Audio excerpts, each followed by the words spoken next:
Today we're making Mexican style picadillo, which is saucy, seasoned ground beef studded with everybody's favorite potatoes. Picadillo makes a great filling for empanadas, chiles rellenas, tacos, just to name a few. Let's get cooking. I've got the ingredients assembled for my picadillo. There are about 8 ounces of potatoes. I've used small yellow potatoes, but any kind of potato works. Cut into a dice. About 1/4 of a large onion, chopped finely. 1 or 2 chiles. You can use something that's hot, not so hot. You could always take the membranes and stems out if you want something a little bit milder, or skip it entirely. And 2 or 3 cloves of garlic, minced. There are spices. We've got salt, cumin, and paprika. Ground beef, of course, and some pureed tomato. Often picadillo is made with whole tomatoes, but if you have anyone in your life who doesn't like chunks of tomato and stuff, you can just get some canned pureed tomato, or of course you can puree fresh tomatoes as you wish. In addition to that, we've put some oil in the pan. We have olive oil, maybe a tablespoon or so, and that has heated on medium, and we are ready to go. So first off, the potatoes are going to go in. If you don't hear the sizzle, your oil wasn't ready. And we're just going to toss those around, coat them in the oil, and then we'll season our potatoes with about 1/4 teaspoon of salt. We'll add a little more salt when we add the ground beef.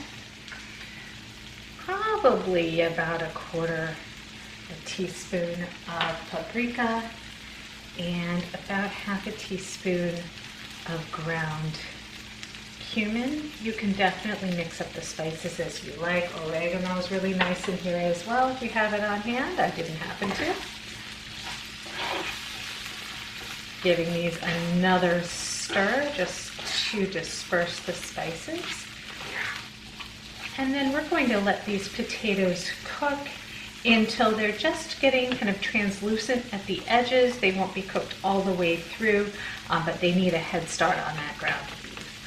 If we want to speed that up a touch, we can cover them, and depending on how small your potatoes were, that should take anywhere from 5 to 10 minutes. I'm going to guess mine will take 8, so we'll see those when they're ready for company.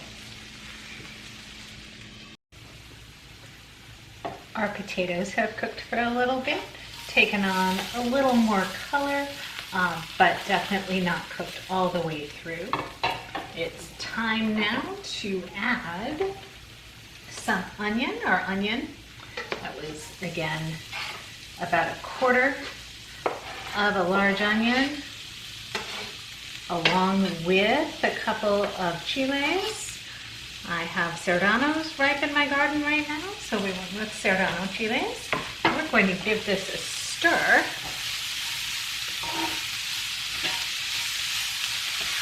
And if your pan is a little dry, add more oil, but hopefully you're in good shape here, as I am. And I'm going to let that cook for another 2 minutes or so. And now it's time to add my garlic. We'll let the garlic cook for about 30 seconds or so. Quick stir here. And then we'll be adding our ground beef. I like to use relatively lean ground beef, so a 93.7. You can use whatever you like, but that way I figure I'm not losing too much to fat, so it works out well for me. So we'll add our ground beef. We're going to break it up as it gets added to the pan, or just after we add it to the pan, and we're going to season that with just a little bit more salt. So probably about another 1/4 teaspoon of salt altogether. We don't want to under-season our meat, but you can always add salt to taste later. Pretty tough to take it away. So I'll break up that ground beef and get it mixed in with the potato mixture, and then we'll be covering that and letting that cook until the beef is browned a little bit.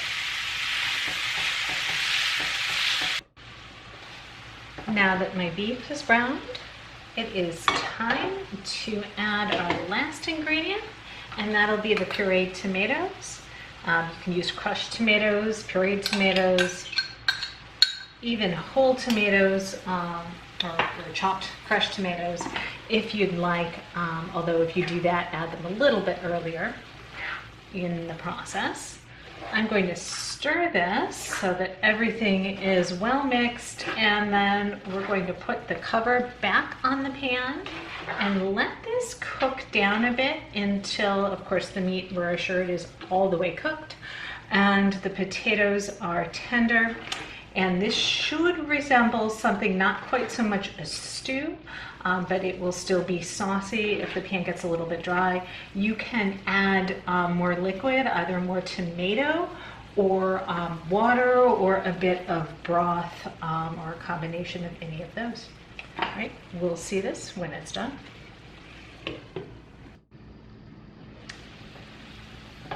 Our picadillo is done and ready to eat. The beef is cooked, the potatoes are tender, and everything's nice and saucy.